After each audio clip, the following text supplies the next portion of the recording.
The stakes have never been higher. The competition has never been stronger. 42 drivers, 25 rounds. One will be crowned champion.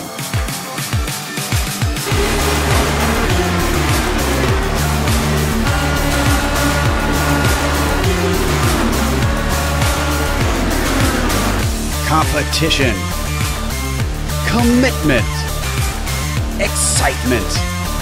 This is Lionheart. Tune in Wednesday nights on the iRacing Esports Network to watch the cars and stars of Lionheart, the Lionheart IndyCar Series presented by First Medical Equipment.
What a change a season makes. The prototypes offer an old head redemption, while both GT classes show off the speed of often overlooked talent. But we noted last race how Daytona is an unusual track compared to the rest of the schedule. Sebring presents a more traditional road course in most senses, but it also brings with it its notorious bumps. Most of the chatter has revolved around expecting unpredictability, but we'll see if that comes true as we get ready to watch round 2 of the Autobahn Sportscar Challenge, and you'll see it all live here on the Global SimRacing Channel. Hi, I'm Joe Peak, and with me in the booth covering the prototype and GTLM classes is Bill Zahn. Keeping us up on the GTD class is Taylor Burris. Behind the scenes is our director, Sean Crackers Ambrose, and he's using cameras provided by Dougie Beard. Taylor, it's back to Sebring again, and while the drivers all know this place by heart, why don't you tell our audience a little bit about it? Of course, Joe, and welcome everyone to the Sebring International Raceway. Located in Sebring, Florida, this beautiful 3.7 mile or 5.9 kilometer 17-turn course opened in 1950 and is one of the pinnacle of endurance motor racing, with events such as the 12 Hours of Sebring and the 1000K of Sebring as well. To give you the fan to see what it is like to take on this historic course, let us go on board for a GSRC lap guide.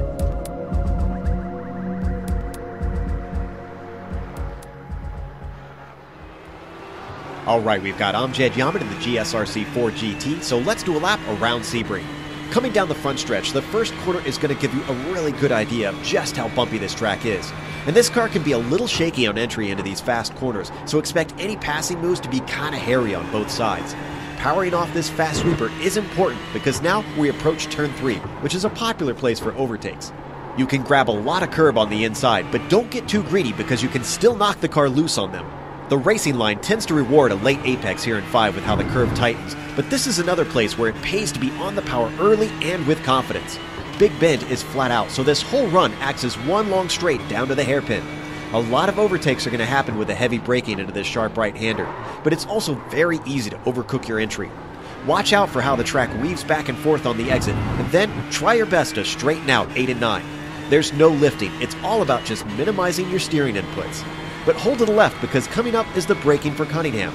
This is another place where you can expect a lot of passes, but it's also another place where the curb to the inside is a bit tall and can be nasty depending on how hard you hit it. Same with the run here through Collier. Don't get greedy on those curbs because the Armco is right there to collect you. The braking for Tower requires you to flirt with the edge of the track, and sometimes you'll see cars spin off when they dip a wheel into the dirt. A lot of dust and gunk is going to get dragged onto the track when drivers go wide in the exit as well. Bishop is flat out, so just try to round out these two apexes and then hold the car off to the left for the best line into Jean Debienne. It's important to keep on the racing line through here so that you can set up wide for Le Mans. This is perhaps the most critical corner on the track because it dumps you onto the Ullman Straight, which is the longest acceleration zone of the circuit. Even if you get a good exit, your competitors might be able to grab onto your slipstream and get a run towards sunset. But I wouldn't recommend trying to go through here too wide. It's incredibly bumpy, and the curved braking makes the car very unsteady. Square off this exit so that you can really put the power down. Be careful not to drift into the grass on the left, and then, as you cross the line, you've now finished a lap around Sebring.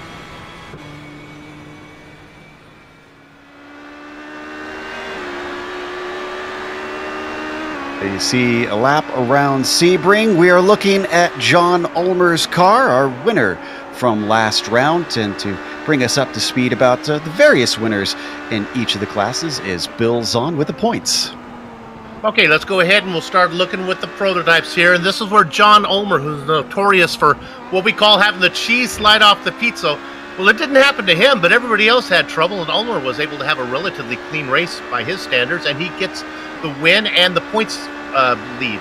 Now, if you look down there for the driver in fourth place, that's Daniel Benefield. He was able to hold off a late charge from Sayandra, so we think a second place would put him in second in the points with only one race in the books, but that's not the case. Penalty points move him down into fourth. Andra slots into second. Billy Smith, the second, making his debut up in the prototypes, is in third. Carter Kundinger rounds out the overlay. Let's go ahead and look at the GTLMs here, where Alex Simonik was the class of the field.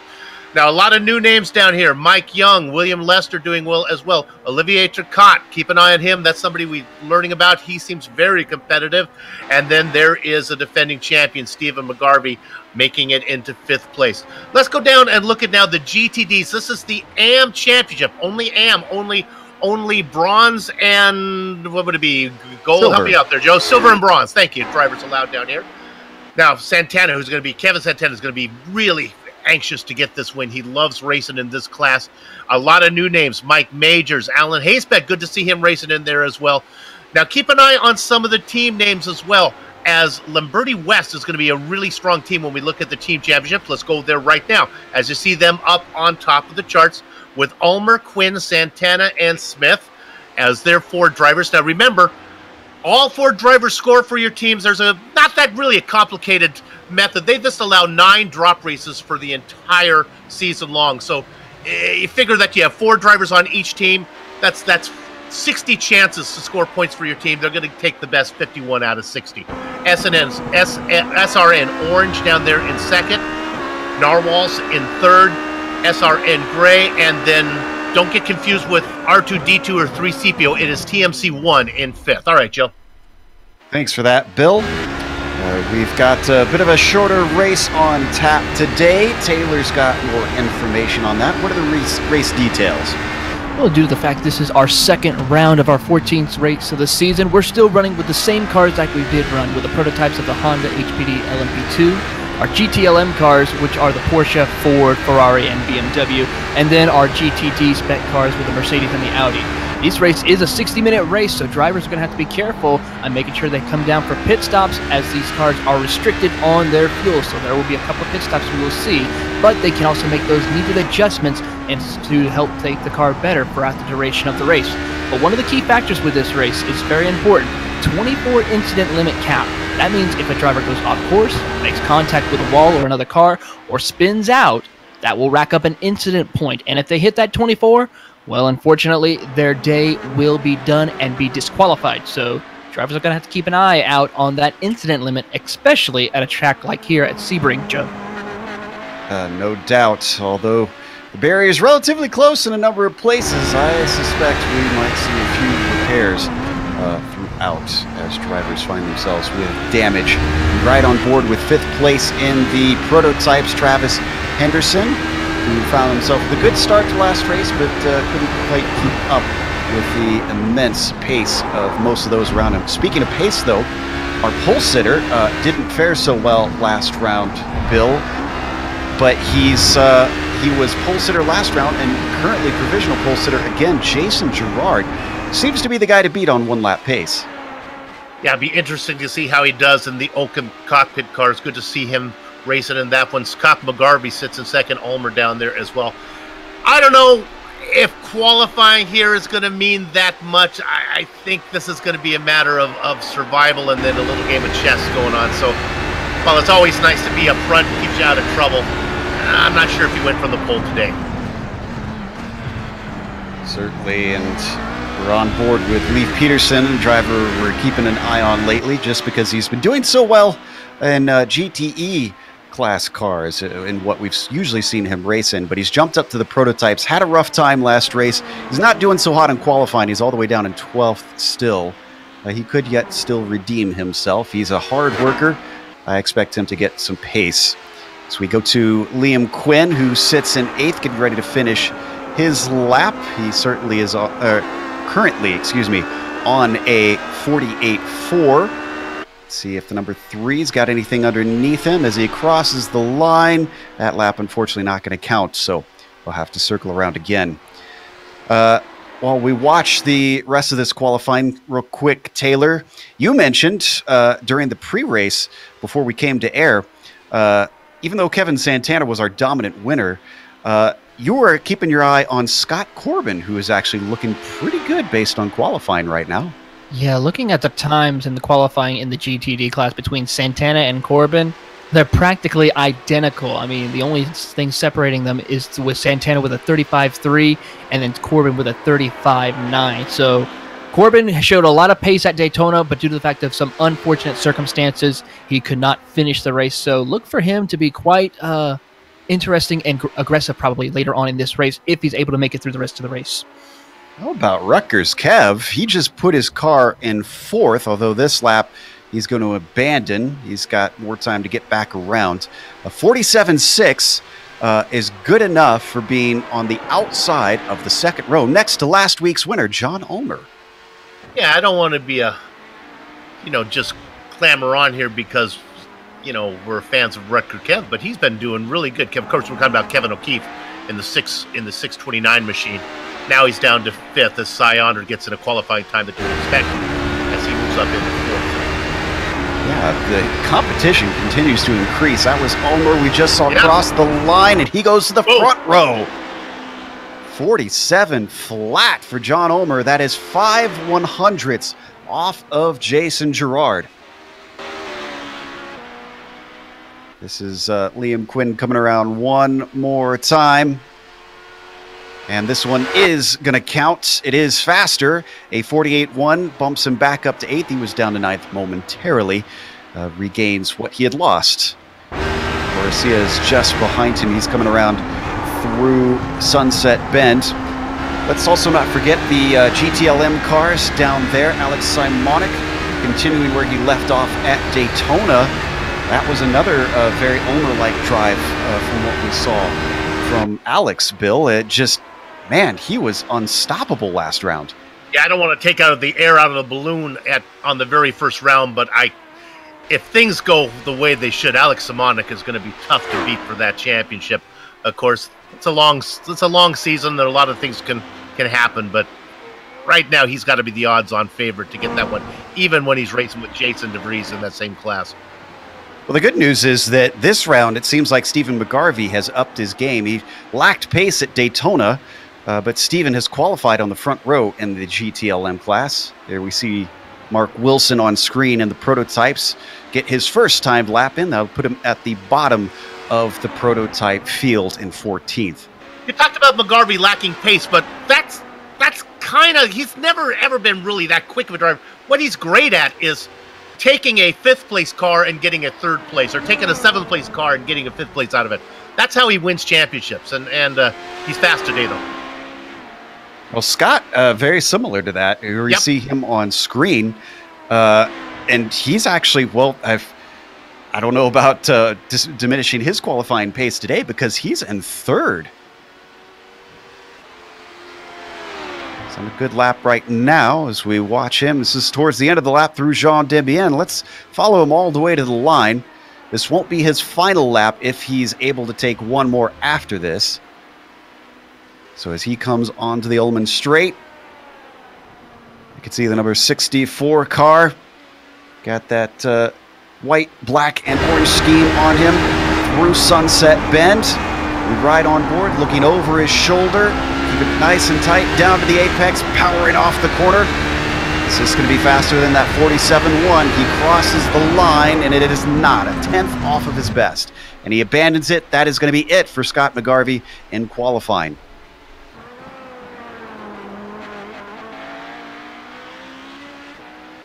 In fact, we're going to see pretty much every car start their final lap here soon, because we've got less than a lap time left here on the clock.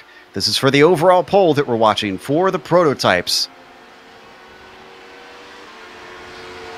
As we look at O'Keefe, most of the big names here today in this one, we are missing Daniel Benefield, who sits fourth in class, and did Carter Kundiger make it here today? He did not. So a couple of names there they're missing that were in the top 5. Other than that, it's a pretty good field.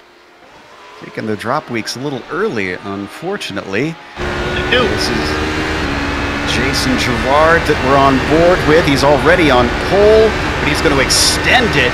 A 46.8 puts him 0.2 above John Ulmer, and Ulmer's not on track. He cannot respond. Quinn coming across the line, currently sitting down in 10th. He's been shuffled backwards since we last looked at him, and he's not going to be able to improve. Cy Andra did improve, though. We should point out he's actually gotten into the front row. John Ulmer now pushed back to third. And I feel like, Bill, that Andra is probably one of the few that could beat Girard out on the pole lap here. Yeah, that'll be a hard order. I'm not sure Jason's going to be able to drive away from this one. You talked about Quinn as we're qualifying is done. He had a horrible first event, finishing last in class. Look for him to rebound. Maybe get a top 5 today if he can. This is Green, who has abandoned his lap. That's Leif Peterson going by. And for all that I was dismissing Peterson for his poor pace, well, he's responded. He's currently in 7th. That is a nice jump. He's going to cross the line for the last time, but it's not going to count, unfortunately, so he does not improve. Next car to take the checkered flag in qualifying is Mark Wilson. He is still down last in his class, and he's not going to set a faster time, unfortunately. Up next, it's Rutgers Kev. Let's see what he's got. Well, he's wiggling around, so I'm not sure that this is going to be a fast lap. Indeed, it isn't for him. Outside of row 3, I think O'Keefe's going to be happy with that one. Wilson in last, it's probably not where he wanted to be, but I don't think he's all that disappointed. A good racer. Peterson, though, how about that? I like that shot for him inside of row 4 in 7th position. Racing for Anonymous Narwhals. Yes, Andra keeping it way up to the grass. Well, that's because he's coming in. That's going to be it for his qualifying. That's actually everybody for qualifying. So that sets our starting grid. Let's go through our order with Jason Girard taking the pole for the 2nd race in a row in Season 8. Cy Andra will be next to him. We saw last round he had speed. He actually got turned around at the very first lap, so maybe Cy can give a bit of a challenge to Jason for the win today. John Ulmer will be starting from 3rd, but this has been a very good start to the season for John. Let's see if he can continue that. Scott McGarvey as well, finding pace in his car. He'll be starting P4 on the outside of row 2. Billy Smith will be in 5th, flanked by Kevin O'Keefe next to him. Then you've got Leif Peterson improving his 1-lap pace by a big margin. He's up to 7th here at the start today. Brandon Guarcia will be 8th, and then Travis Henderson starts 9th. Liam Quinn stayed in 10th at the end of things in qualifying. Robert Canchian will be starting 11th. David Sockrider will be P12. Dale Green starts 13th, and the last of the prototype field is Mark Wilson in 14th. Bill? 20 names for me to get through, so it's going to be slim on commentary. In the front row, Alex Simonic. He's going to be flanked by Stephen Garvey. The next row is Mike Young.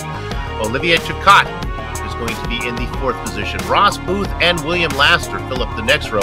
Josh Hallen-Wolf is going to be inside of row 4 with Ryan Huff outside of him. Some reason he's way back here. Jason Deep Freeze DeVries is going to be inside of Lyndon Swaby. Paul Lindsay and Matt Quinn go next. Dave Hill and Armando Edwards. Sheldon Rosenbaum and Dino Topic way in the back.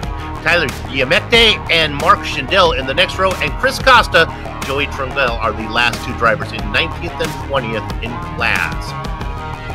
Starting on the pole in the GT3 GTD class will be Kevin Santana. Alongside him is going to be Scott Corbin in the 2nd position in class. Dawson Brock, along with Trevor Barbowski, will start in 3rd and 4th position. Lionel DePratt will start in 5th, followed by Shane Hunter in the 6th position. Robert Jackman in 7th. Tim McLeish in 8th position, followed by Mark Kudrowski in the 9th position. Sheldon Woloshin will round out your top 10, followed by Robert Schlenka, Jay Frells, Matt Owen, Garrett Gilbert, Marty Jeffries, Mike Major, Alan Hasebeck, and Art Peck will round out your 52-car field. When I was a little boy in Indianapolis, a driver named Jim Hurdybees kept bringing his front-engine roadster to Indianapolis. Let's give a shout-out to Gerard Gilbert. I believe he's the only Audi out there today, if my timing and scoring is correct. Way to go! And, you know, I just now noticed as you were reading it off, Taylor, that Mike Major, who was fighting up at the front last race, has had a horrendous qualifying today. Only 2 cars below him, and one of them didn't set a time. Yeah, I don't know what happened with Mike. We were watching qualifying. He must have had some off somewhere on the track, or just maybe the setup is not working for his car here. So he's got a lot of work to do. Hopefully that race setup is going to be a little bit better compared to his qualifying set. So we'll have to keep an eye and see what Mike is able to do throughout this 1-hour race.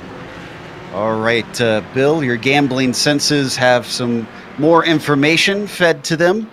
So who's your pick for round 2? Not happening from the pole. Scionder bouncing back to get the win.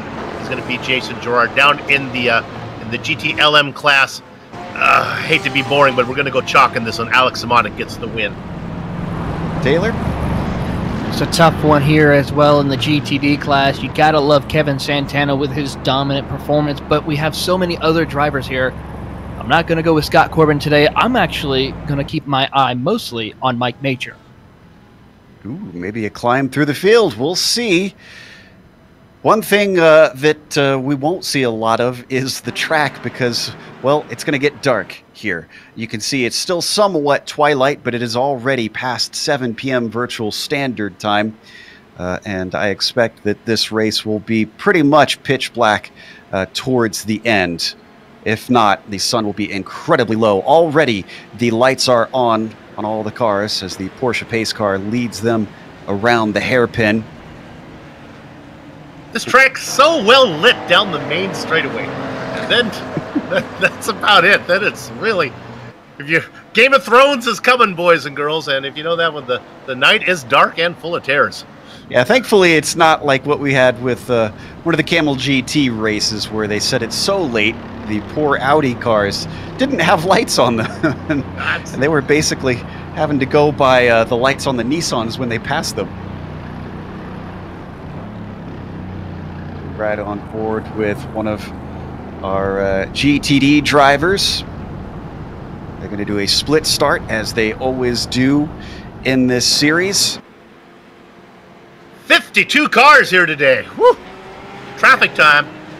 A full field, but it is a long lap around here, so thankfully I believe it'll be a little bit before they circle around to find the prototypes lapping the GTDs. Working their way now through Tower Corner. There's the GTLMs. Used to be what I would consider the bumpiest track on the iRacing service, but now that Detroit is here, I think that's going to take the crown, but this one is still pretty rough.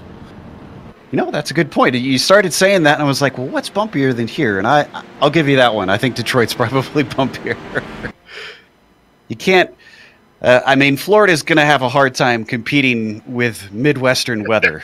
I say that as a Midwesterner. Now down the Ullman straight, the Porsche pace car only has one more corner, and it's going to duck in, and Jason Girard will have control of the field. Wasn't able to take the victory last time. Wasn't the cleanest of races. Girard himself took a bit of penalty. Some points docked from him, so he's going to have to recover from that. So, as they come around Sunset Bend, the pace car now weaves into the pit lane.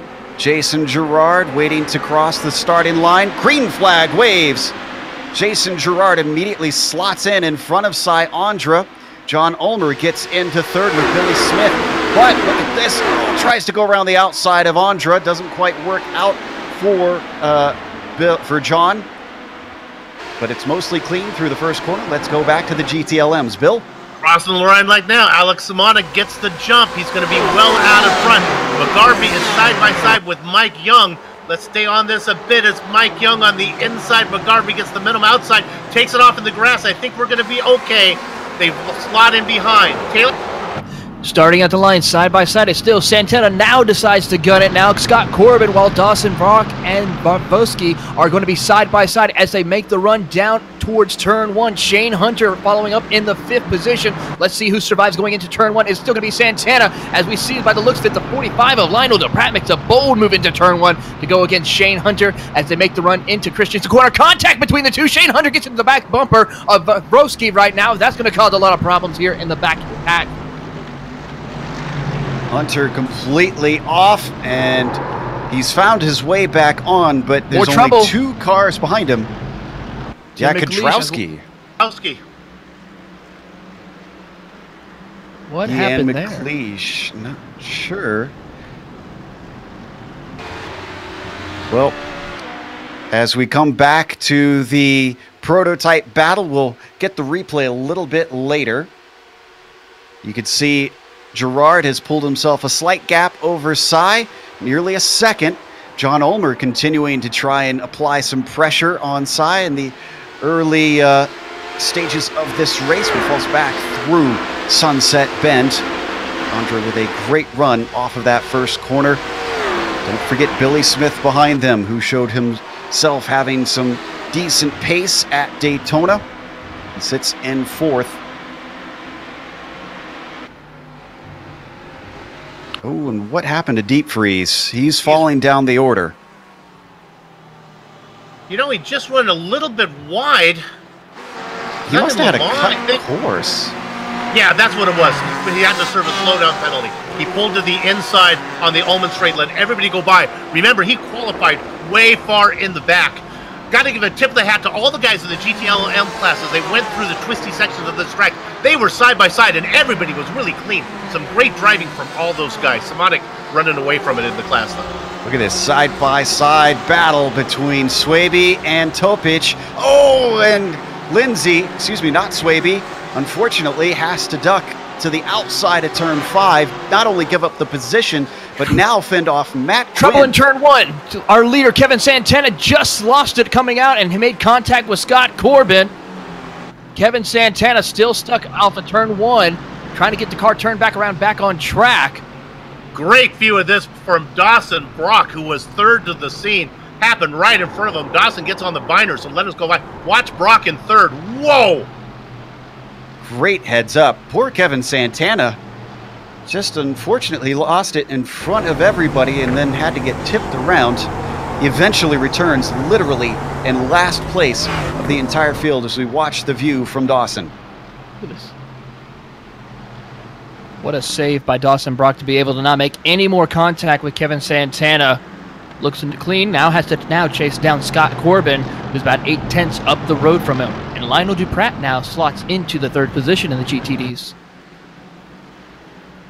So Corbin looking very good, leading the race in that GTD class. As we take a look at Mike Young's progress. He's been chasing McGarvey. He's just been watching him. McGarvey has no chance of staying with Alex Simonic. He's out there cooking with hot fish grease right now, but McGarvey and Young in a nice little battle. I am impressed at how the number 250 has dominated so far. McGarvey not having it all his own way. Mike Young taking a little bit of peek down to turn 3, but nothing doing for now. Up through 5, just stays right with him. I think Young says, you know what, let me see what I got for Simonic, but I'm not going to be able to show it behind you, so that's why I think he's in a hurry to get around.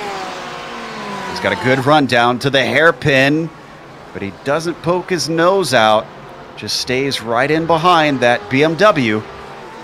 These two not too far ahead of William Lassiter, who we saw last race, is pretty competitive in these GTD cars. If nothing happens soon, I kind of want to see if we could get a replay of what happened in the first lap in the GTD class. Oh, and we've got a pass for third. Billy Smith overtaking McGarvey. Yeah, we were looking at Stephen McGarvey, now we look at his brother, and Smith goes around him up into the podium spot. That's Kevin O'Keefe rating back there as well, watching on. All this going on behind Gerard and Andra. Curious to see what O'Keefe can do this week. Last week, he was set back by a long pit stop. So right now, as he sits in 5th, which is where he actually saw himself higher than that last week, wonder if he could maybe take out those gremlins, get himself a potential podium. Now, Ulmer is in the pit lane. I've got to go back to see if there was an issue for John or if he's taken... This is a one-stop race. Yeah, it's a slippery cheese again on the pizza. I don't see where his issue was. I'm checking to see... Oh, you know what? He had to spin all his own. It's probably too far back to catch. It was into the first corner.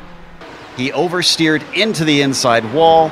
As we take a look at this battle for third once again, and that absolutely shot him into the tires. The car rotated around on him. He clipped the inside wall, and that bounced him all the way across the track and the outside wall on the tires. And so Ulmer is, well, going to be a rough night for him. In fact, I think he's done.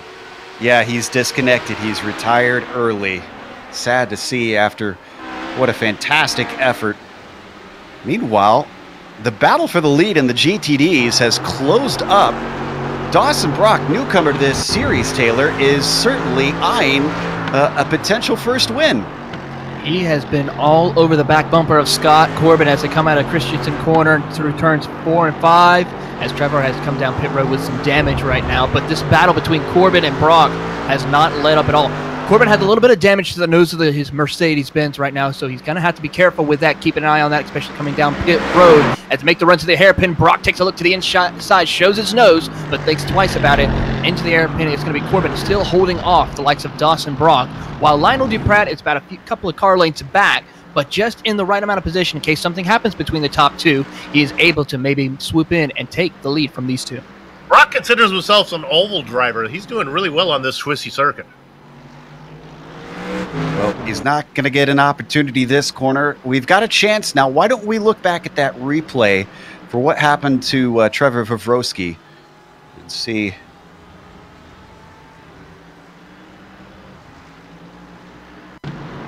This was right at the start of the race.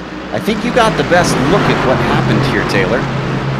Watching it right here, we saw Shane Hunter coming up, trying to make a bold pass under, by the looks of it, it was going to be right here. As we see coming into turn 1, Shane Hunter makes that pass, tries to make that pass, makes contact with Duprat, and then just overshoots it as they go into Christensen corner, getting into the back bumper of Vavrosky. So Trevor has a lot of damage to the rear of the car, so he's going to have to keep an eye on that as he came down pit road to try to repair it. But I don't know if it's going to be able to make any leeway to get back up towards the front. So that Grizzly Motorsports Mercedes had the long race ahead of him tonight. Certainly. And I'm glad you mentioned the fact that he's part of that Grizzly Motorsports team, because it's been an absolute invasion. His teammate is Dawson Brock, who's taken up the torch from him. Here we see Santana returning to the track after his issues. Dawson, like we mentioned briefly, has been challenging for the lead. He's not been able to take it yet, but he is applying incredible pressure to Corbin.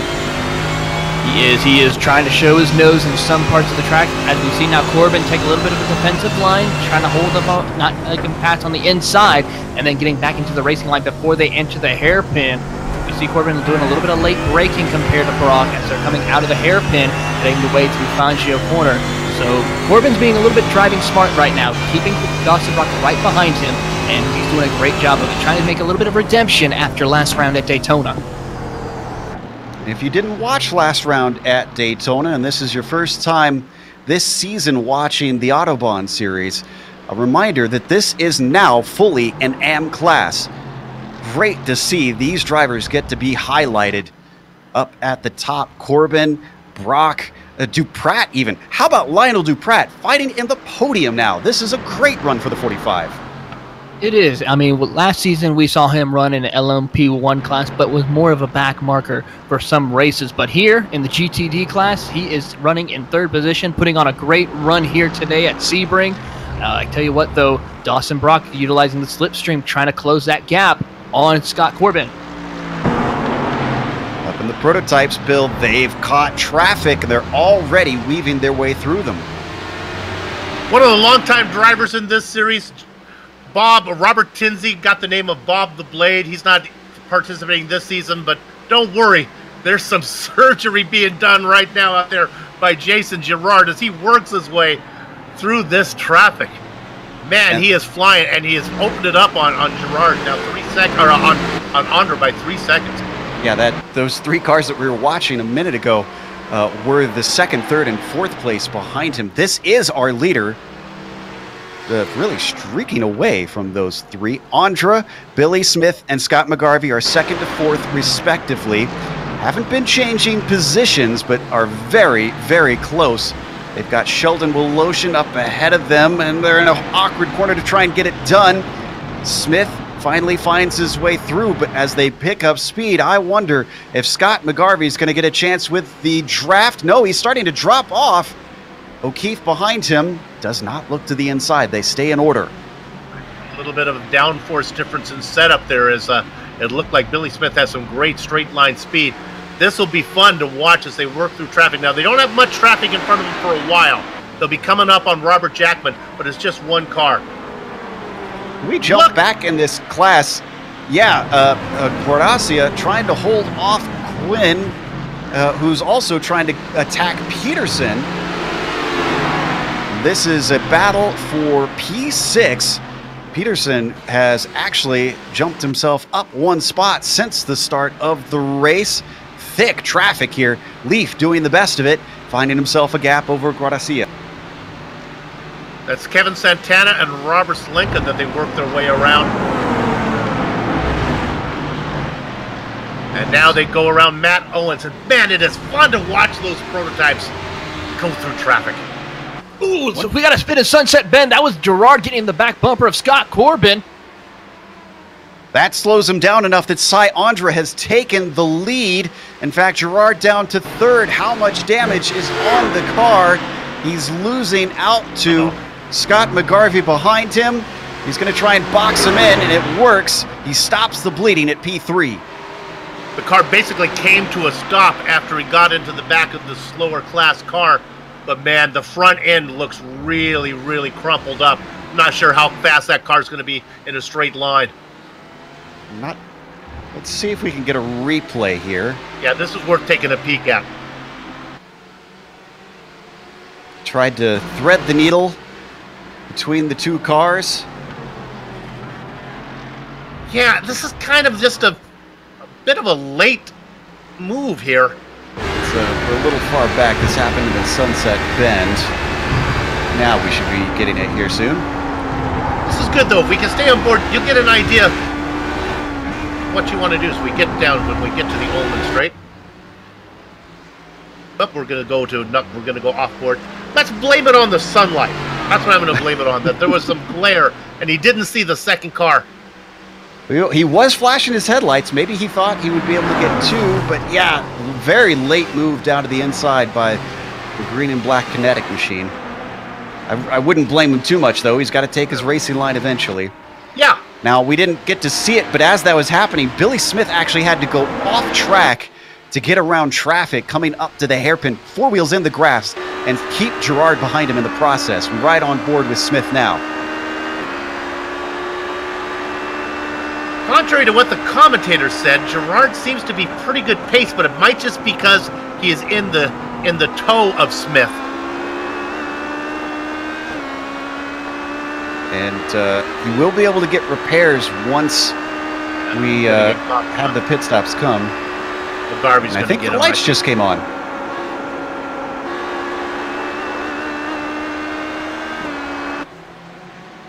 Meanwhile, Josh Wolf and Ryan Huff having their own little battle. This is down to the GTLMs. P7. Wolf, another one of those grizzly drivers. We have a contact between LMP or 2 car and our leader Scott Corbin going into Christensen corner. That gives the lead over to Dawson Brock. I was trying to see who it was. It looks like David Stockrider made contact with Scott Corbin. Yep. Unfortunately, I think I kind of put this one on Stockrider. Let's look at the replay. He was clearly inside it, and he was actually given space. Yeah. But David just didn't get the brakes down. No, I'm going to argue with that one. I thought Stockrider was there. Go ahead, Taylor. Yeah, I think I'm going to have to agree with Joe on this. Stockrider with a little bit too late on the brakes going in. I mean, Scott Corbin tried to give him as much room as possible going into Christensen corner, but Stockrider just with a little bit too late on the brakes, and then boom, there was the contact.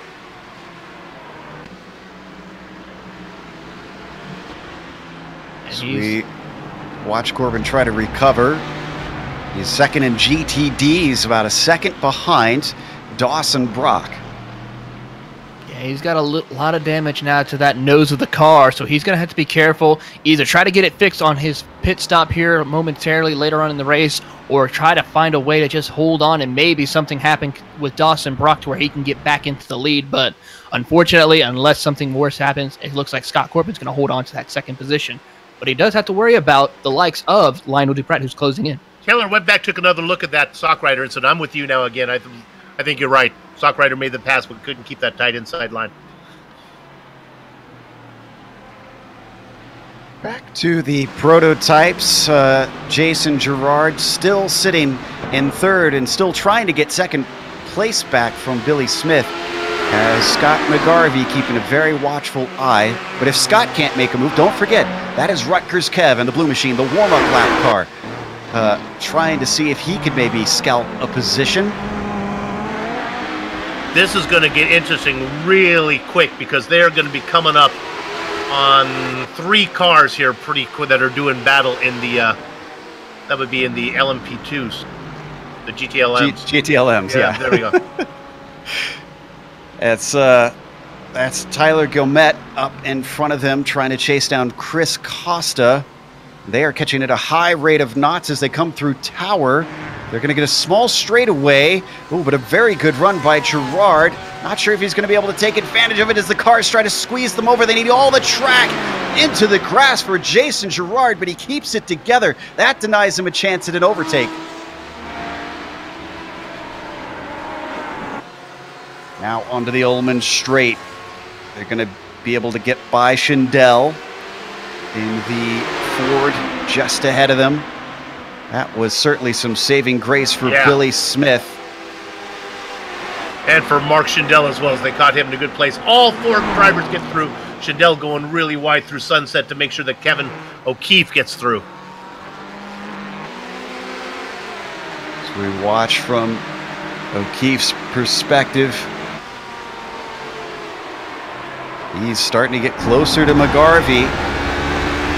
And as they overtake yet another of our GT cars, this time Joey Trungale tries to stay to the outside. Bit of a late dive from Gerard, but he gets through. I think it mostly hurt Kevin O'Keefe, who just had an awkward line into that set of corners.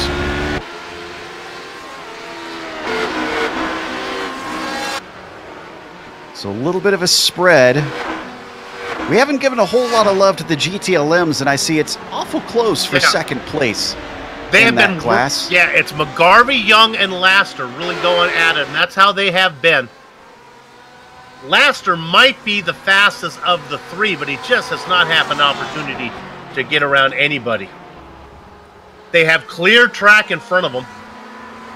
Next car up is Alex Simonik, who's opened up a 7-second lead. It's currently just a GTLM train between these three. McGarvey with a good run onto the Ullman straight. That finds him a gap. Laster, unfortunately, not good enough that he could take advantage of Young dropping back. Now they break for Sunset Bend. Riding on board, looking back from our current GTLM champion. This could all come down to pit stops and who is able to get in and out and whose pit crew got a good night's sleep. That's a good point. We're 40 minutes into this race. I think the pit window is open for these GTLM cars now. Yeah, it should be. We'll see some trickery maybe from Young or Laster. Still no change in position since we joined this fight. It'll be a tighter window for the prototype, so they still should be able to one-stop it. Yeah, shouldn't be as thirsty of a track as we saw at Daytona. So they'll have a little more wiggle room.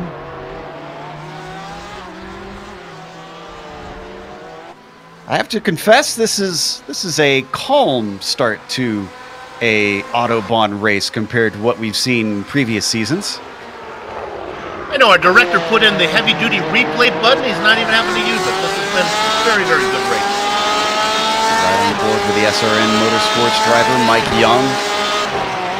Watching ahead, weaving his way through. You see the curbs with the little reflectors now starting to light up as it gets dimmer out. And there's a few things that you can use to kind of tell where the track moves back and forth once it gets pitch black. Oh, this is nothing to what we're going to see here in a little while. Ooh, what's happening with Shane Hunter? Making a pass on Robert Schlenka right now as they go into turn 3, Christensen corner. He made a great pass coming out of turn 1. Is now going to have to hold off Robert as they go through 3 and 4, heading towards the Gurney Bend. Robert having a little bit of a tough time, but Shane, after that incident early on in lap 1, trying to make his climb back up. And then, of course, one of the drivers that I've been watching, Mike Major, after all the issues that happened early on in the race with some of our front runners, Mike Major has been able to climb into the top 10, currently running in the 9th position in that pink number 2 Mercedes. Nicely done. He's got about 3 seconds up to Schlenka, so I think it could still be doable for him to try and gather more spots before this race is over. Looking through the field to see what else is happening. We've certainly watched a few intense battles, but at the sacrifice of some other great ones going on. Here's Alan Haysbeck sitting in 11th in GTD. That's Jay Friels that you see in front of him in the Mercedes. Yeah, it was a battle between Major and Friels. They had brought in Alan Haysbeck, who's been closing in as he's trying to get... You got to be careful through this section. It's very easy to lose the car as they're going into Lamar Corner down the Ullman Straight. We've seen actually Major and Friels lose it a little bit through that section of the track, of course. But Haysbeck gets a good draft now down the Ullman Straight. Let's see if he's going to take a peek to the inside. Yes, he is. He's going to try to take the peek to the inside through Sunset Bend. Who's going to be the one to break first? It looks like Friels is going to break first, give the position to Alan Haysbeck into the top 10. Great stuff from these drivers. Already we're getting very close to that halfway mark in this 60-minute race, the sprint format, after we witnessed the 90 minutes of Daytona. Down into turn 1. You could see that Haysbeck holding Friels at bay. Go ahead. I want to go to the LMP1s, but I'd like to go to the prototypes real quick because I got a story to tell you. Cy Onder, which had a 3-second lead now, traffic has really crushed him. Now, just about 8 car lengths back, about a half-second back, is really... and we got an incident. Jason Girard with more contact with lap traffic. He sends Josh Wolf up and over his car. See if we can find the replay. He tried to pick a side, and unfortunately, he picked the wrong one. I feel sorry for for Joshua Wolf. Seemed like he kept a pretty straight line here. Yeah, no, I really can't put much blame on Josh Wolf. There were cars all around. Yeah, Girard kind of, at the last moment, tried to find a gap that just was not there.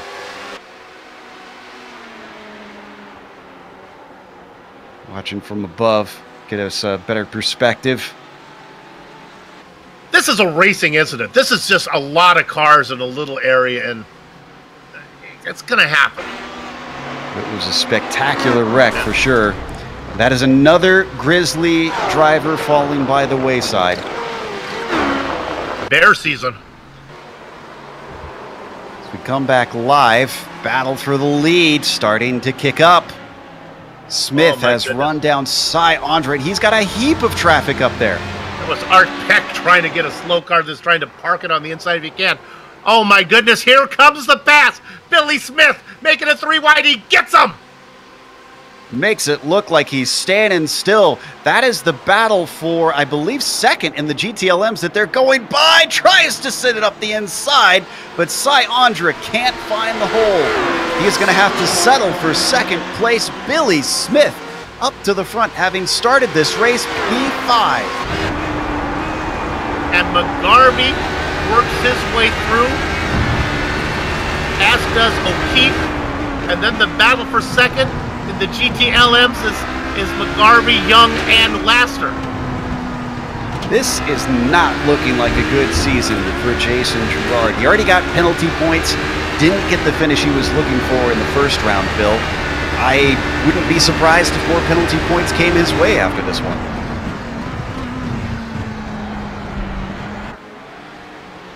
As we go back to that battle for second in GTLM, McGarvey still fending Young off. Laster still holding down the caboose of this train. Laster is up several spots from where he started. He was 20th overall. He's now 17th overall. Doing a great job. And he's just been watching and watching and watching these guys. Just waiting for the opportunity to present itself. Interestingly, we have not seen any scheduled stops yet. And in fact, I can report that Jason Girard has retired after that incident. I see him falling down the timing and scoring tower. So the damage probably a little bit too much for Jason. Meanwhile, off of Le Mans, Laster just can't seem to do anything with Young and McGarvey. I love that shot. That is a great shot. Getting ever darker out here. Nearly 8 p.m. at night here at a wonderful April Eve in Florida. They're going to get overtaken by Brandon Garcia. Ooh, and Booth and Huff, what's going on here in the GTLMs? This is for 6th place. Booth just get by him? Nope, not quite. But they're in a nice little battle. They had a lot of traffic come through there. David Sockrider going to be the next one trying to get by. Riding up forward with Ryan Huff, looking ahead. You're going to see that prototype swing around the outside and have to duck in front. Back and forth through. Huff back to the racing line.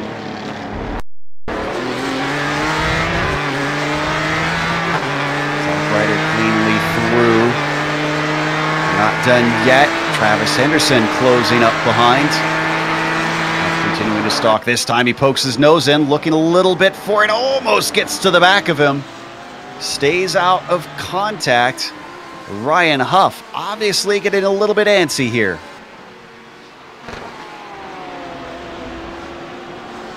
And as that's been happening, let's go to the overall lead.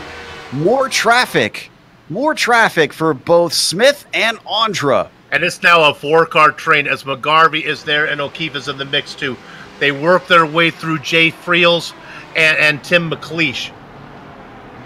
Andre has made several stabs at Billy Smith, but he's had to back it out. He's got another good run out of Sunset. On board with O'Keefe, you might be seeing Scott McGarvey missing. Well, that's because he ducked into the pits. This might be our first scheduled stop of the day from anybody. Scott thinking, if I'm going to be in this mess, might as well take a little bit of alternate strategy, see if it'll get me some time. I think this is genius because it's the guys have been fighting, and it's... Oh, he missed his pit stall. Well, best laid plans. And that's what happened to Gerard last race.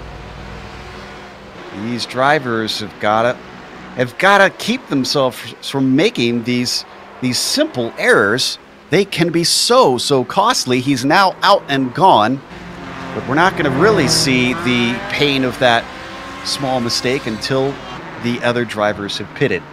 Shouldn't be long. We crossed the halfway mark. Usually these guys are good for about, I would think, 32, 33 minutes. So they should be coming in, if not this lap, next lap. You see McGarvey returning. He was our champion in the LMP2 class, what is now the prototypes this season. Back to the battle for first. Billy Smith doing everything he can, going through Bishop into Jean Debian, trying to dispose of the GT traffic. That was Matt Owens having to dive out of the way. Now he's got Shane Hunter in front of him. It slows his momentum greatly, and Cy Andra has a bit of a run, but it starts to stall out, and Billy Smith running away. I didn't know better. I would think there's something wrong with Andre's car. That car just did not go. Are they going to come in this time? Andre is. Smith is not. O'Keefe staying out as well. So what is this going to do for McGarvey now that one of the cars has come in? There you see him still running down at the tail of the field. The only driver to have pitted in the prototype class. He's stuck in traffic. He's having to work. Got a few other takers. Henderson is in. Quinn is in. Peterson. McGarvey just into Sunset now. I got to think Cy's going to get out well in front of him. He's still stationary. It was 20 seconds from McGarvey, 45 from cone to cone. Cy is out. 42 cone to cone, 3-second difference. And as he comes across, Scott McGarvey, you are right, Bill, is well back. Now here's what's interesting. As I was watching Cy exit the pits, he went over the double white line. Now they had some instructions. Oh, Cy Andra just got into the back of Gerard Gilbert. He's off track. Scott McGarvey streams on by. More lap traffic problems. Gilbert's been out there in his Audi doing a great job, not causing any trouble. And once again, it almost looked like Cy just picked the wrong side. He tried to go to the right at the same time that Gilbert did. I'm going to blame it on the night. They have headlights, Bill. I'm just trying to be a glass half full type guy. Well, the race is half over, and yeah, you're right. Smith and O'Keefe are both in. Well, with Andra having trouble and McGarvey missing his spot, this takes the pressure off of both these guys. Makes you you be able to wonder. get in and out without any problem. Yeah, I think Kevin O'Keefe looking at a chance for a win here. Which has happened before, we should point out. Now, not in the prototype cars. I believe it was either GT1s or GTLMs. It was multiple years ago, and it was at Monza. I remember that clearly. He comes out just behind Smith. They exit as they entered. Smith leading. O'Keefe behind. Guaracia has also taken his stop. And as you would expect, O'Keefe 4 seconds back to Scott McGarvey.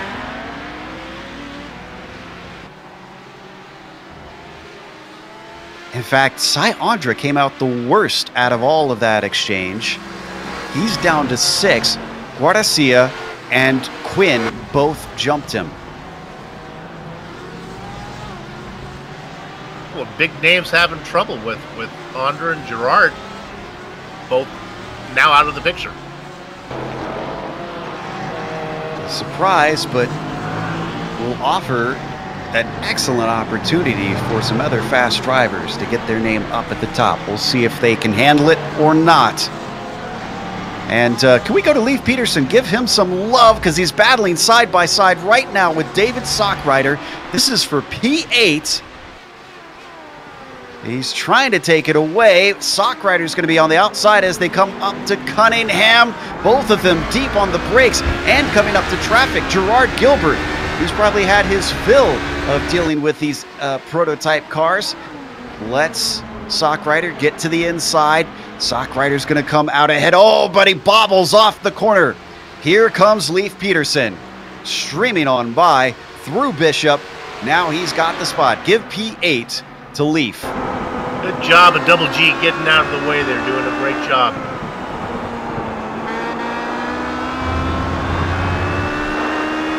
Down to 24 minutes left to go. All of our prototypes have pitted now. Only half of the field have pitted in GTLM. Meanwhile, in 4th place, Brandon Guadacia. Actually, this is 5th. I think Cy Andra just overtaking Liam Quinn. Yeah, now he's got Garcia in front of him. I don't think Andra's car is that much slower, even though he got into the back of Gerard. Yeah, he seems to have gotten away with it. He looks faster than Guardacia as well. He's already trying to run him down, and has got it to less than half a second. Don't need to go there. I just want to update you. It's still Stephen McGarvey, Mike Young, and William Lassiter in that battle for second. They've just been holding station. I think they're waiting for the pits. That's in the GTLM class. Let's go to the GTD, because we haven't checked on them in a while. And Taylor, I mean, has there been much action down there? Not really. The closest battle really would have to probably be for the 5th position back towards around Sheldon Luotian and Shane Hunter. But other than that, Dawson Brock has pulled away from Scott Corbin. Scott Corbin holding a nice lead over Lionel DePratt for the top 3. Other than that, Shane Hunter, Sheldon Luotian are kind of the closest battle right now for 5th position in the class. So they're doing a great job right now. A couple of drivers have already come down pit road to make their pit stops. Robert Schlenka, Alan Haysbeck have come down to make their pit stops as some of the first GTD drivers. You see Luotian running in that top 5. He's got a ways to go to get up to Jackman in P4. Meanwhile, the other McGarvey brother coming in the GTLM class. Remember, he was part of that battle for second. Yeah, now this is good news. Mike Young and William Lassiter, I think this might be good news for them. They may be faster than Stephen McGarvey. The bad news is, I think McGarvey saw that there was traffic, and that's why he decided to come in. If we can look at Mike Young right now, he's trying to hot lap. This is car number 21, racing in 14th overall. Now he's trying to work his way around. That is Mike Major he gets around. He's got more cars in front of him, of Matt Owens. And can we go to 3rd in the GTDs? Because DuPratt, who we've been giving credit for a very nice, calm race for a podium, well, that might slip away here, Taylor. It looks like Jackman has an immense amount of pace. He does. He's picked up the pace in D. Last lap around, he ran a 2:08 compared to DuPratt's 2:49 as they're now making the run to Lamar Corner up to Ullman Straight. Let's see who gets the better run off. It looks like DuPratt's got that better run off of Lamar Corner. Down the Ullman Straight they go. Jackman not close enough to try to utilize the slipstream. Let's see how well they do going into Sunset Bend. Both of these drivers have to be so careful through the bumps because just one bump can cost you big time. We've seen that happen throughout the race here today. Into the Sunset Bend they go, lights ablaze between the two drivers as they come down the front straightaway. Looks like Jackman will be the first to respond to come down pit road as part of the top 5 drivers. And that gives us a chance to duck over to Cy Andra in the prototypes. He's up to 4th. Got through Gracia. For a second, Brandon looked like he might try and come back at him. He was using the traffic very well, but out of Sunset Bend, it just did not play in his favor. You could see the gap is now extended to over half a second.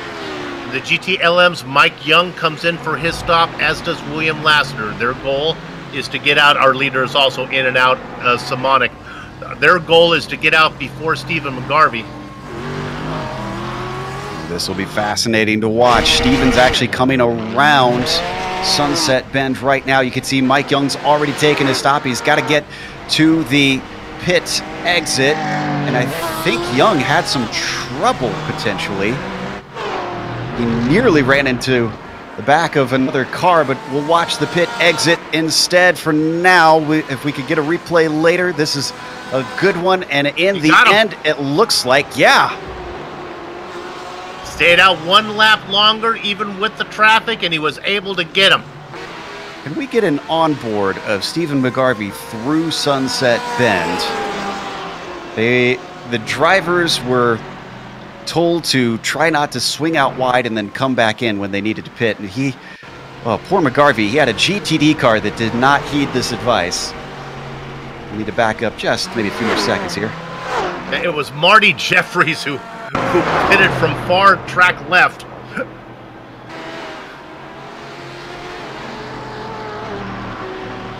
Woo-hoo-hoo. For a second, it almost looked like he did hit him because Jeffries had a little bobble. Come back live. And our leader, or our second place in the GTDs is pitted, Taylor. Yep, Scott Corbin along with Lionel Duprat have come down pit road to complete their pit stops here for the race. Let's see how well they do. Corbin gets in his pit box nice and smooth, no problems at all. Duprat as well misses, looks like his pit box. Nope, he's still in his pit box, no problems at all. They're going to service their car very quickly, try to get back out on track, see if there's any way they can find a way to catch up to Dawson Brock as Corbin now comes off pit road, still waiting on Lionel Duprat, as well as other drivers. Art Peck, though, multiple laps down, trying to get back out there on the track to see what he can salvage. But for the most part, Corbin has a lot of work to do to see if he can find any way to catch up to Dawson Brock. Yep. Corbin, Woloshin, the only two in that class who need to pit. I can report that Mike Major came in. He's actually already finished his stop. And the last of our GTLMs has now pitted. Dave Hill stretched it out as far as anybody and trundles down the pit lane. Curious to see where Major comes out. We'll go through our top 5 in each class once we get the last of the stops run through. Dawson Brock and Woloshin, as I mentioned, the only two holding us up. Well, we should probably see Dawson and Woloshin come in probably either this time by or at least in the next lap, so we'll have to see. This is our leader in the GTDs. Some lap traffic finding its way through. That's actually our leader in the prototypes, Billy Smith, putting another lap. He is. On our GTD leader. Smith is running away from O'Keefe. Here comes Dawson Brock down pit road to complete his pit stop, waiting on Sheldon Woloshin. He will be our final driver coming down pit road, and that will be all our GTD drivers. So where's Scott Corbin now? Corbin is actually only going through Jean Debienne. He's a long ways back. I'm pretty certain the number 83 is going to have this one. Once Dawson returns to the track, you can see he's already out of his stall, and Corbin is just now heading down the Ullman Straight. Safe to say, it looks like Dawson Brock might be able to come back out into the lead after this pit stop cycle. He absolutely will. Woloshin also pits.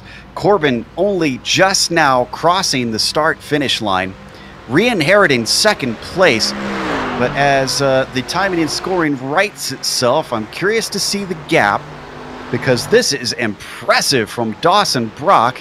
It's looking like 10 seconds between first and second place in the GTDs. McGarvey is trying what he can to get around Mike Young. They've just got around the car of Robert Jackson. I'm not sure how aggressive McGarvey is though right now. I've seen him have a couple opportunities and he just kind of waits, which is really annoying this commentator, as I have to keep one eye on this thing, waiting for McGarvey to make the move. I think he's waiting, doing a little what Joe likes to call reconnaissance racing right now. Feeling out Young where he can make the move. We only have 15 minutes of racing to go. Well, you keep your eye on that. Let's update our viewers now that pit stops are done where the race sits, starting with the top 5 in our prototypes. Billy Smith is your leader, and as we mentioned briefly, he is stretching away from Kevin O'Keefe. I'm not sure that Kevin's going to be too disappointed with that. A second place run is going to be a nice feather in the cap of the 629 Rutgers. Kev, having started this race P6, has certainly gained quite a bit from the grid. Scott McGarvey looking for another podium. He knew how to get those last season. It got him a championship. Can he do it again? Sitting in third from a 4th place start, 1 position up. Cy Andra, a little bit of disappointment. This is becoming too familiar for him, climbing his way back through the field. He's got 5 seconds to go to catch Scott McGarvey with 14 minutes to do it. And then how about a little love for the 911 car? Brandon Guarcia has started this race in 8th, jumped himself up to 5th, but is sitting a little bit in no man's land trying to run on the coattails of Cy Andra. Let's go to the GTLMs. Remember this guy, he's Alex Simonic. He is 12, almost 13 seconds ahead of the battle that is really tight for second. That is Mike Young, and right behind him, a car length back. Let's go ahead and stay on this one as they head down into corner number 1. We'll see if there's a pass made before we go to the rest of this. Are you going to make a move into 1 this time, Steven? Nope, he's going to wait. So there's your battle for second and third between Mike Young and Steven McGarvey. These guys are 4 seconds up on the driver, William Lassiter. Lassiter was trying to stay with these guys, lost touch at the pit stop. And then I think Olivier Tucat is going to be in 5th position, 3.2 seconds up on Ryan Huff. Taylor? Dawson Brock inherited the lead early on in the race after a mistake with Scott Corbin with contact, but has worked his way up and pulled about over a 10-second lead over the second place of Scott Corbin in that 54 Mercedes, doing a great job even with that damage, holding on to the 2nd position. Robert Jackman moves into the 3rd position after those pit stop cycles, doing a great job of jumping the likes of his competitor who he's been battling with all night, Lionel Duprat, who having a great run, dropped back to 4th position though after the pit stop. But the battle though for 5th position between Shane Hunter and Sheldon Woloshin. Currently, Woloshin holds on to the 5th position as they're having to deal with a little bit of GTLM traffic between the two, but this is going to be a battle to watch. Shane Hunter trying to close in on that gap as they go into Cunningham Corner, but still, Sheldon Woloshin rounds out your top 5 in the GTD class. 12 minutes to go now on the clock. Closest fight we have for the top spots is for second in the GTLMs. That's between Young and McGarvey. We'll try to break in if the lead gets a battle in prototypes, because that is relatively close, but this is much closer. And in fact, you see a little bit of a duck to the inside from Stephen McGarvey. He is inches behind Mike Young, but cannot capitalize. Young looking solid, coming out of Sunset Bend in that Porsche. Both of them leading all the way out to the grass. And right on board with McGarvey as they hit turn 1. He's back there. This time he's closer than ever. Again, I don't know if he's worse than this. Go ahead. We had a change for position in second in prototype, or we did. Kevin O'Keefe. No, we have had a change for position. Scott McGarvey got by Kevin O'Keefe. Kevin was all the way off into the grass, but he's going to come back out of it. They got a car. They both split him. And poor Scott McGarvey runs it into the wall in avoidance. He's kept the car going. O'Keefe back into 2nd place. How damaged is the number 64? Can we get an onboard from Scott as we go to replay here? This is not what you want to see. Headlights facing the wrong way on your way into Sunset Bend. Had to pick a side. Did he actually hit the wall there? I don't think so. This all happened back in Le Mans when O'Keefe made a mistake, and that's what's let McGarvey have a run on him. And then as luck would have it, when they got to Sunset, there was a car turned the wrong direction. He didn't hit it, from what we saw there. We couldn't hear any sort of contact from inside the car. He's still within a little over a second back from Kevin O'Keefe. What this has done is given Cy Andra a little bit of hope that he could potentially sneak onto the podium. He's now only 2.5 seconds back. He was almost 6 seconds behind. Oh, side by side for a second, and GTLM, Stephen McGarvey this time got a run. He outbrakes Mike Young into the corner. I don't know, Bill. We could see an over-under here. Young tries to come back at him. He's got a little bit of momentum, but I don't think he's got enough straightaway. Oh, I think he's got the more straight line speed. Don't give up on this one. There's a difference between these two cars. I think McGarvey had to work really hard to get that done.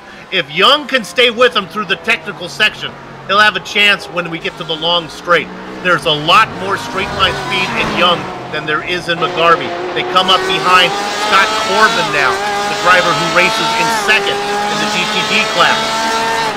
Right on board with the SRN Motorsports Porsche of Mike Young.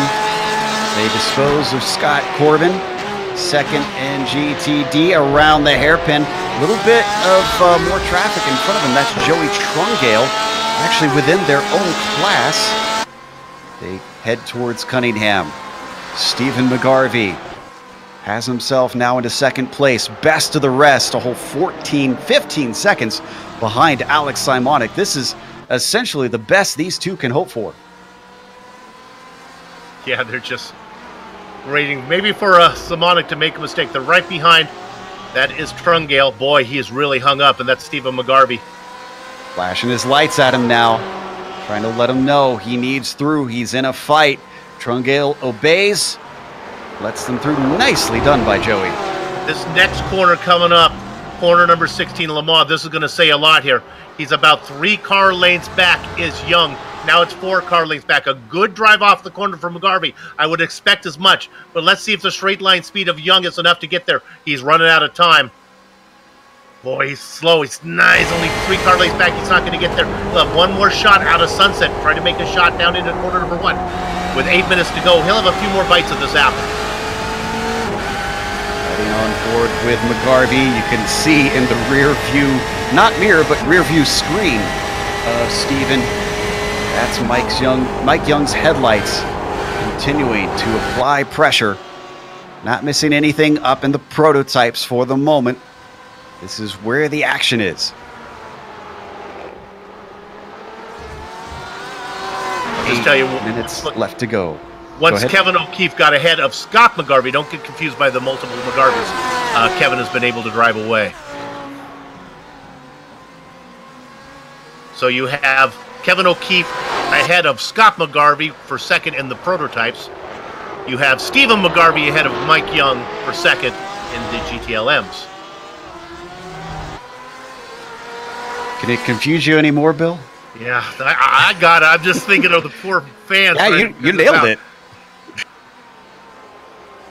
Meanwhile, remember we were watching Major.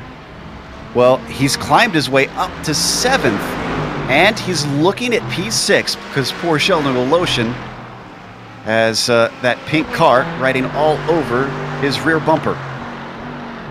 Mike Major doing a great job here today. Had a little bit of issues going into the tower corner with one of the other Mercedes-Benz, but is able to continue on and has gained onto the back bumper of Sheldon Woloshin as they're making their way towards Cunningham. Woloshin pulling away just a little bit as some of the faster traffic is coming on, but look at how hard Mike Major gets on into the brakes through Cunningham, gets right up to the back bumper, but Woloshin gets a better run off as they make the run down. This is going to be a good time to see if in the tower corner how hard Mike Major will be able to put the pressure on up as they're running down towards heading towards the final few sections of the track. And while this is going on, let's stay on this battle. I'll break in if we need it. I can report that Scott McGarvey has run O'Keefe down to about 0.3 of a second. So let's keep to see what Major can do, at least for the moment. Poor guy hasn't really got the screen time this run through the field is deserved.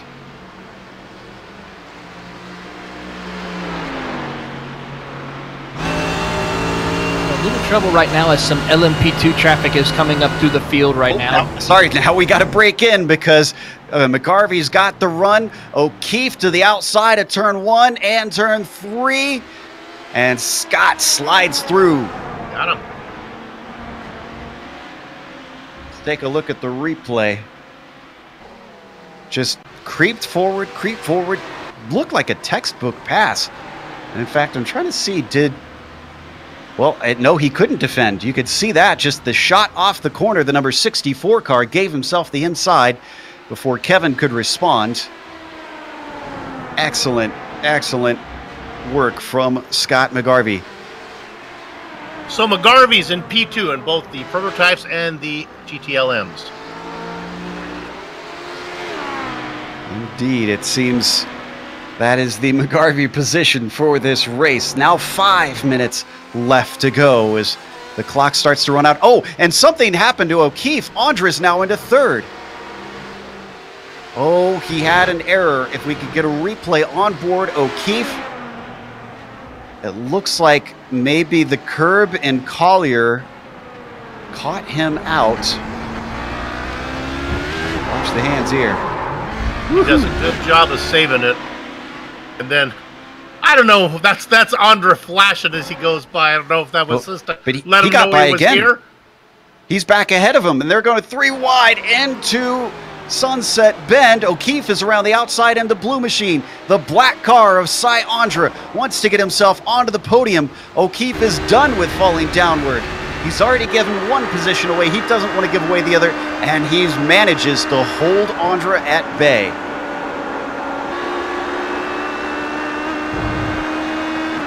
Wow. Ooh, and we got a battle farther down in the prototypes. This is Peterson and Kanchian fighting for P7. Wheel to wheel, they've got lap traffic. That's Paul Lindsay in front of them in the Ferrari. He pulls off to the side. Inside line pays off for Kanchian on his way in. And he doesn't overshoot the corner. Leave Peterson back down to 8th now.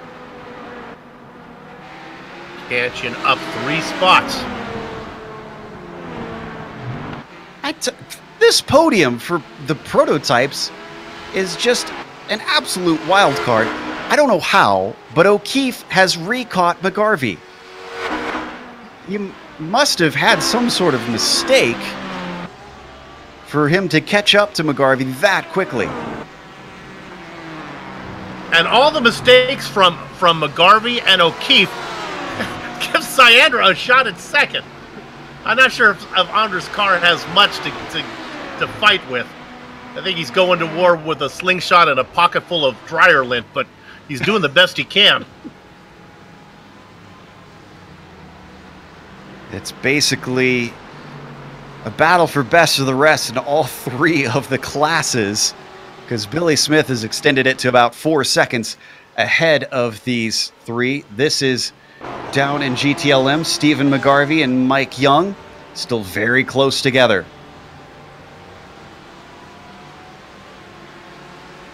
Down the front stretch, that's the 2nd, 3rd, and 4th cars and prototype right behind them. So this could get spicy.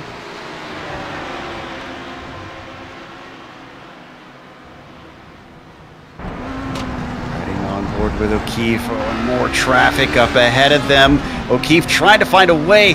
Unfortunately, there's 2 GT cars there. Waits patiently, but look at the damage that did. Now Andra is climbing all over his gearbox. He's going to have a great opportunity. Down into the hairpin, but a late defensive move. Oh, a little bit of weaving there from Kevin O'Keefe as he tries to go back to the racing line. They're side by side through the hairpin, off the corner. Andra, he manages to make it stick. He's now onto the podium. Got him, but don't give up. I don't think Andre's car has much straight line speed. Let's see what happens as they work through this corner. Now they'll get going. Let's see if Andre can drive away. This fighting head down into town.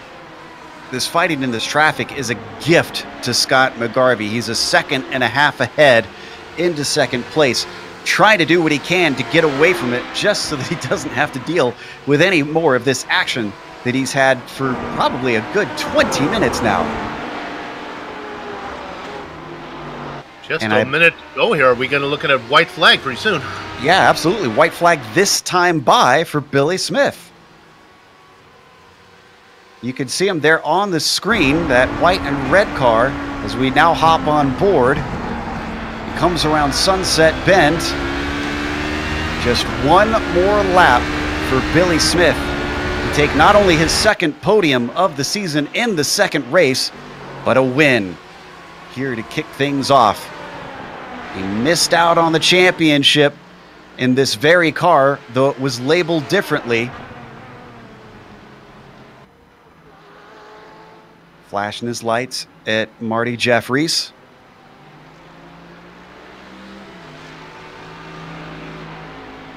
Back in the GTDs, Taylor, Mike Major, not done with the fight that he's been dealing with. No, but he's got a new player coming into the battle as well. Matt Owens has closed in on the battle of Major and Willoshin. This brings in Matt Owens as he was working his way up, caught up to the back bumper of Willoshin as they're heading down the Ullman Straight towards Sunset Bend. LMP2 traffic trying to get by them as quickly as possible. You see the flash of the headlight. Matt Owens takes a peek, goes to the lower line here at Sunset Bend, makes a great run, tries to get to the inside of Willoshin, but is not able to close, but gets closing in now as they go down the front straightaway. Mike Major, though, pulling away from this battle for the 7th position. Great effort that we see from Mike Major after starting 50th position. What a great run indeed for Mike Major. Oh, and Andre and O'Keefe now in a side-by-side battle. They almost come together even as they work their way through Bishop. Now into Jean Debienne. Neither one willing to give way. O'Keefe is going to have the inside. I'll cut in when our... Oh, and they come together. O'Keefe off track. Collects it once again, but Andra has run away, and that's going to be all the time we have to focus on that because Billy Smith is coming up to the finish line just behind our GTLM leader, who's going to get one extra lap, but Billy Smith is going to win here in round 2. McGarvey takes second. Andra manages to get third over Kevin O'Keefe, who I'm not sure he'll be happy about. Got a big spin in the Sunset Bend. Right in front of Dotson Brock. Dotson Brock negotiates his way through it. He's got enough of a gap. He can take it easy, and Dawson Brock is going to be our GTD winner here in round 2 at Sebring. Who was that spinning? Did you guys see? It looked like to be a kinetic driver that got into the back, and then it looked like also Mike Young and Stephen McGarvey. And Liam Quinn got turned around. That's got to be frustrating on the very final corner of the race. Meanwhile, Alex Simonik is going to be our very last car to finish as he absolutely romped away. So we can solidly say that Stephen McGarvey did take second place. Mike Young took third in that GTLM class. At this point, it is a victory lap for the 250.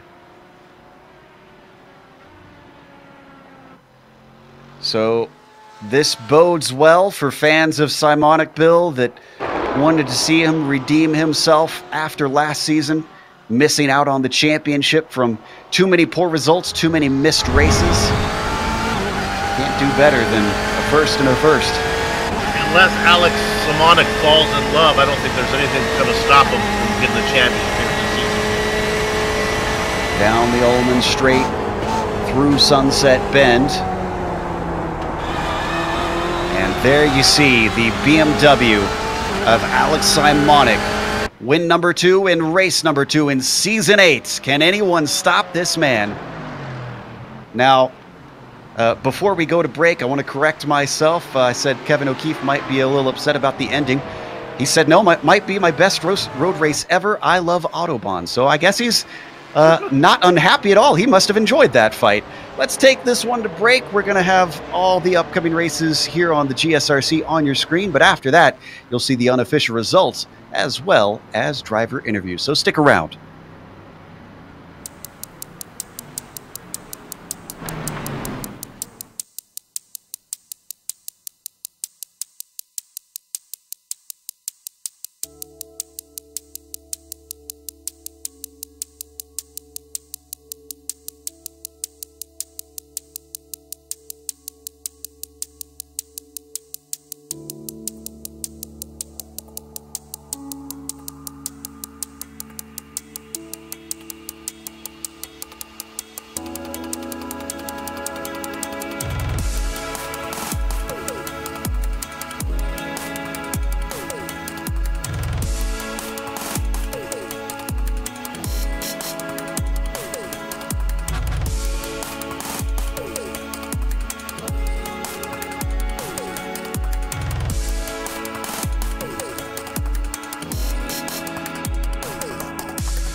Welcome back to Sebring International Raceway. We just watched round 2 in the Autobahn Sportscar Championship. And, well, Billy Smith managed to take away the victory. And I think even he might be a little bit surprised at that one, considering his qualifying pace was only good enough for 5th. But still, he, much like what we saw at Daytona, survived while everybody else around him fell victim to mistakes and clumsiness. Scott McGarvey got himself a 2nd place, and Cy Andra finished P3. But it was an almighty battle to get to that P3 for Cy Andra. After having problems with traffic, then had to climb his way back through. Kevin O'Keefe tried to fend him off, and as much fun as O'Keefe had, he still was off the podium in the end. Still a good result in 4th. Brandon Garcia taking 5th. Kanchan, he was certainly the quiet climber of the race. He qualified 11th. He finished 6th out there. I give big kudos to the number 199. Liam Quinn will take P7. And Leif Peterson, a better finish for him today, takes 8th in the prototypes. Travis Henderson finishes 9th. David Sockrider was a 10th place. Wilson finished 11th, and Dale Green rounds out our prototypes who did finish, taking 12th. Bill? Alex Simonik goes wire to wire with a dominant win. Stephen McGarvey, Mike Young, and William Laster finish in that order. They were racing close together for most of the time. A quiet race for Olivier Tucat in 5th position. Ryan Huff and Paul Lindsay after that. Mr. Excitement, Liam Quinn had some issues at the end, lost a few spots. He'll follow behind Lindsay. Dave Hill, Dino Topic, and then you have Tyler Guillemette. Thank you for that one, Joe. No problem. Ross Booth after that, and then you get down to Armando Edwards. A couple other GTLMs. I'll talk about Chris Costa, Sheldon Rosenboom, and Joey Trungo. Okay, Taylor.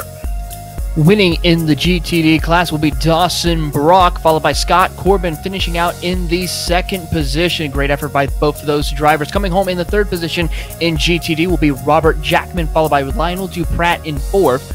Shane Hunter will round out your top 5. Mike Major, great effort from him. Started pretty much almost dead last for the most part, but came up into the 6th position, 34th overall, followed by Sheldon Willoshin in 35th overall in the 7th position in class. Matt Owens, 8th in class, followed by Robert Schlenka in 9th. Tim McLeish will round out your top 10 in the GTD class, followed by Mark Krudowski, Alan Hasebeck, Marty Jeffries, Gerard Gilbert, Art Peck, Jay Frells, Kevin Santana, and Trevor Bravosky. Unfortunate for those two drivers who rounded out the rest of the field. Unfortunate for those two drivers after they were having strong runs, but unfortunate for them, had major issues early in the race. Joe?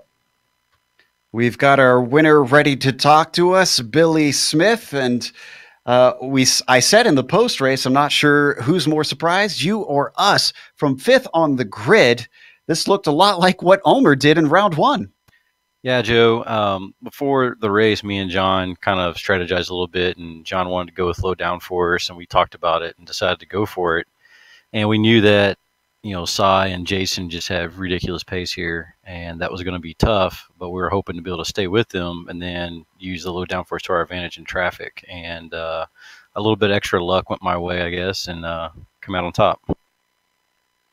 It certainly did.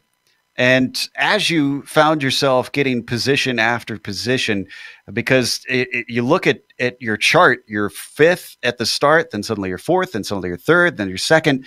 I mean, what's going through your mind as you find yourself higher and higher on the podium? Well, I mean, this might not be true, but I kind of felt like the guys on medium downforce, when we got in traffic, they were having to push a little bit harder, because if they lost a little bit, you know, through a corner, then we were going to be right on top of them, or John and I with low downforce. So I knew that they were pushing a little bit harder. When I started seeing, I think Jason made a mistake in Sunset, then I was like, I'm just not going to push. It's just not, you know, not worth it. And I was kind of surprised when we pitted. Of course, I pitted a lot later than Cy because getting better fuel mileage. And when I came out, my outlap was super clean, and I heard him there's some chat or something, so I was hoping he was getting slowed up, and so lucky enough when I came out I had that big gap. Now, I'm not exactly sure how the points will work out, because you had a 3rd last race and a win this race, and Cy Andra had a third this race and a second last race, so it's going to be awful tight. But this really does put you in contention in the early stages. I mean, knowing that you missed out on the championship so closely last season, does it get the gears turning in your head?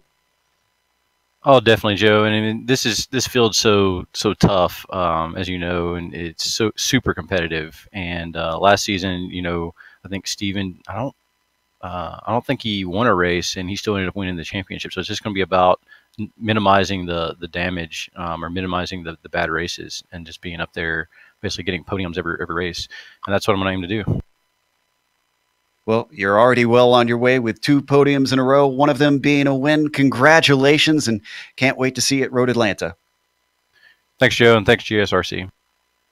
Billy Smith, our winner in the prototypes. Up next, Bill's going to talk to Simonik with another dominant victory in GTLM. Alex Simonik gets the win. Was it as easy as it looked, Alex? Not really. Again, I had 0 practice, and I kept missing my braking points on a lot of corners. This is really my first time driving the M8 at Sebring, and with the race going into the dark, it kind of messed me up a few times. Definitely missed a few apexes. What's more challenging, getting out of the way of the prototypes or getting around the GTDs? Well, when GT3s try to block you down the backstretch, I'm guessing GT3s. But other than that, prototypes are all right. You just need to be mindful of where they are and gauge when they're going to pass you, so you don't have to keep driving in your mirror the whole time. But other than that, it's pretty easy. In the real world, are you going to fall in love? Are there any, moving from one location to the other? You have, planned cosmetic surgery, anything that's going to keep you from making an assault on this championship? Nothing so far. Nothing planned, but just waiting for every other Monday to come so I can win the championship. All right, get all that stuff. Schedule those things on the Mondays that were dark here at Autobahn. Good luck to you the rest of the way. Congratulations. Thank you. Your winner, Alex Simonik. Joe? You heard it here that his plastic surgery is not going to be it's not going to be planned. It'll be a surprise. So in the meantime, Taylor's going to talk to Dawson Brock, our winner down in GTD. Yes, indeed. Here with Dawson Brock, your winner in the GT Daytona class. Dawson, what a stellar run. I tell you what, though, it was quite interesting watching those first few laps early on. Tell us about what your thought was when you saw Kevin Santana come across your nose early in the race. I thought, get back, stay away, just keep the car clean. We don't need to have any trouble early on. I was just trying to avoid the problem. I figured I could maybe gain a little bit of time had I, maybe tried to shoot a gap or something, but it just wasn't worth it. We had an hour-long race, and we were just a couple minutes into it, so no reason to do that or push the issue. We were just going to keep the car clean. I tell you what, you kept that car clean, and you just pulled away from the field. What a dominant performance. Tell me how the car felt, even though dealing with the faster traffic here at Sebring. The car felt amazing. We had a really good setup on our hands this week.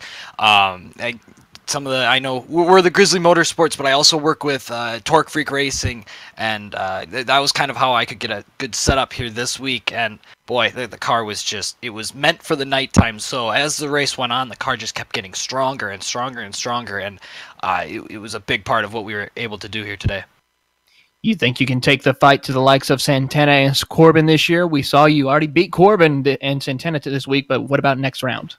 Road Atlanta, it is Sebring. I have a lot of laps on Sebring. Road Atlanta, I do not. But we'll see. I'm going to do my best, and I'm really hoping that there's a lot of talented guys here in GTD. You have Trevor. He had troubles today. Santana, as you said, he had troubles too, and Corbin is still a great driver. So it's going to be tough, but we're hoping to compete every single week. All right, awesome. We look forward to seeing you at Road Atlanta, and again, congratulations on your win here at Sebring. All right, thanks, guys. That was Dawson Brock, our winner, and Joe has caught up with some of our other P2 drivers, Cy Andra and Kevin. Yep. Kevin O'Keefe with Cy Andra. These two had an incredible battle at the end, but we'll start with our third-place finisher, Cy. Cy, it seemed like a bit of a deja vu. You had to climb your way back through the field after you were sent backwards. Thankfully, not so many cars this time. It was a pretty frustrating race, I'll be honest. I think a lot of the issues that I had weren't my fault. And I think it was a combination of bad luck and well, I think some of the GT3 drivers need to work on their racecraft a little bit.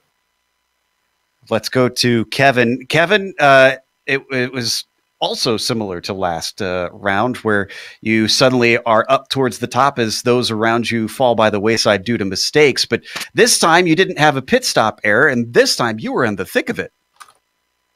Yeah, these guys just have more general speed than me. I posted in the league thread that there's a tier 1 and a tier 2 in this, and everybody in front of me is definitely tier 1, and include Ulmer in that. A couple other guys who had some issues. But I just want to beat all the tier 2 drivers. But man, I have to tell you, that was one of the best road races I've ever had. Awesome stuff. And I understand the concerns with the traffic, and being the last car in line, I had to make a couple dives or I would have got held up. But I think just the part of having that many cars on the grid, and the fact that the GT3 is an AM class, you're just going to run into that. Let's turn back to Cy then. The competition up at the top of the prototype field seems just incredible. I mean, between you, McGarvey, and as well John Ulmer and Gerard, it seems like we could have a different winner any day of the week. It's so incredibly tight that it's refreshing after driving P1 for so long, because it was just me and De Vries swapping back and forth.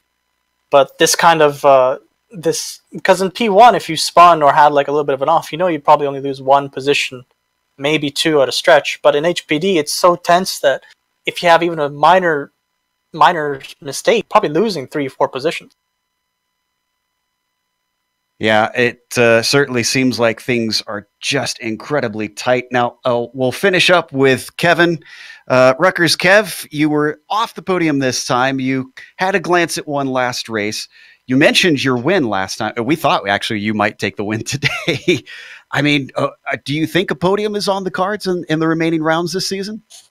Well, it depends on how much cheese falls off the pizza. I mean, really, these guys are better than me, just straight up lap times. But I think I'm really good in traffic. That's one of my strong suits. I like being the middle class, and now we're in the top class. But I know I can weave time. I can weave through people and not lose time, and I can anticipate when the wreck's going to happen and avoid it. So that way I go up. But then you saw what happened last week and this week. Those guys faster than me. I get in front of them and then they catch me.